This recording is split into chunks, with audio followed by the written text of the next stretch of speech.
kalau berbicara tentang apa yang kita inginkan, apa yang akan kita terapkan, yang menjadi novelty atau ciri khas nantinya, itu tidak terlepas daripada kita sebut sekarang ini bermutu untuk 5 tahun ke depan ini.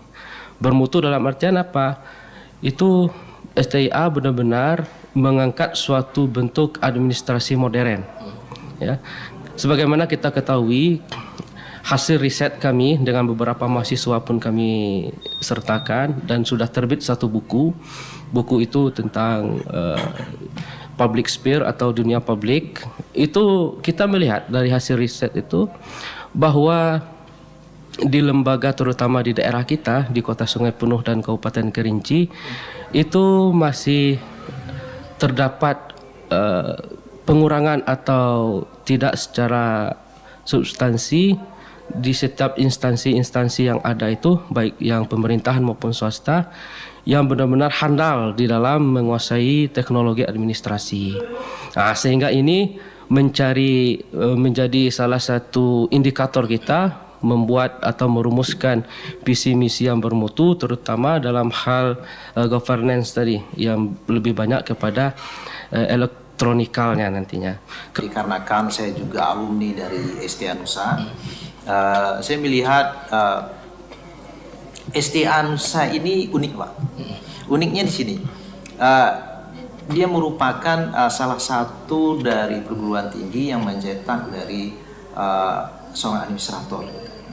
Di Provinsi Jambi ini cuman ada Steve Bungo dan juga di STIA Nusa ya, dari Sungai Penuh. Di provinsi ya? Ya, di provinsi. Jadi kami lihat kalau untuk peluang ke depannya lulusan itu sangat besar. Sangat besar, apalagi D3. Kalau D3 itu administrasi perkantoran, itu cuman di Sumatera bisa kita hitung.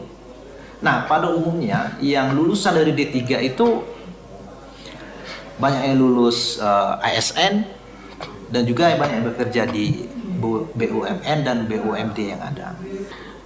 Itu sekarang sudah baru kami rancang, ada yang namanya riset group. Jadi riset group ini yang nantinya itu akan diisi oleh beberapa dosen, kemudian berkolaborasi dengan mahasiswa dan mahasiswi yang ada. Kenapa penelitian itu menjadi suatu yang penting? Kalau kita mengacu pada pembelajaran itu adalah hasil daripada riset. Kita bisa mengajar, kita bisa memberi suatu materi, itu harus dilandasi dengan hasil riset dosen-dosen. Nah, sehingga tadi yang seperti yang kami sampaikan, ada yang namanya kurikulum OB tadi. Di kurikulum OB itulah, itu sebenarnya hasil daripada riset, baik itu dosen maupun melibatkan mahasiswa untuk menjawab daripada kebutuhan masyarakat yang ada. Terutama kita di bidang administrasi, maka yang paling intens kita itu berhubungan yang tentunya dengan lembaga-lembaga pemerintahan. Ya, jadi kalau kita masuk ke sana, ya, itu sudah menjadi suatu tuntutan zaman, ya. Kalau dalam bahasa Al-Quran itu apa? Wal ashri, ya. Demi masa. Masa itu kan akan berubah terus itu. Ya. Tidak akan mungkin masa yang dulu itu sama dengan sekarang. Kalau kita belajar dari masa lalu itu oke. Ya, itu memang kita disuruh, ya.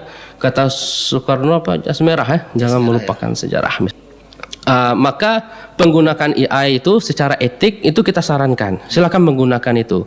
Cuman gini, ketika mahasiswa ataupun dosen, ya, mengajukan proposal ke kita nantinya, itu kita telah menyediakan alat detektornya.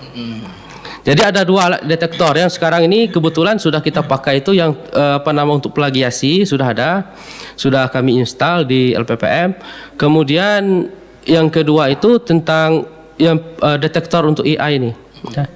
Kita juga tidak mau dalam artian apa? Kita membuat sesuatu itu tanpa pemikiran yang logis, ya. Silakan jadi alat bantu, cuman sebatas pembantu kita, ya. Mungkin kita keterbatasan, ya. Oh, saya mau menyampaikan ini, cuma saya lupa. Itu boleh kita tanyakan, ya. Lebih kompleks dia. Jadi teman diskusi. Iya, teman diskusi, ya. Jadi gitu. Jadi ada kalau standar yang dikeluarkan oleh pendidikan tinggi itu boleh menggunakan AI. Cuman sebagai alat bantu tadi. Dengan keterbatasan fasilitas dan lain sebagainya,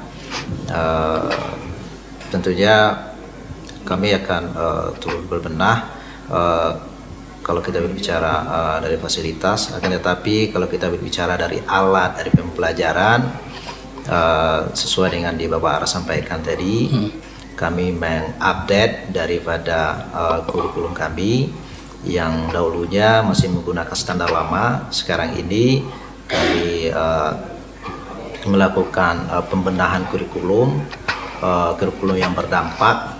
Jadi setiap mata pelajaran itu dia punya hasil tersendiri.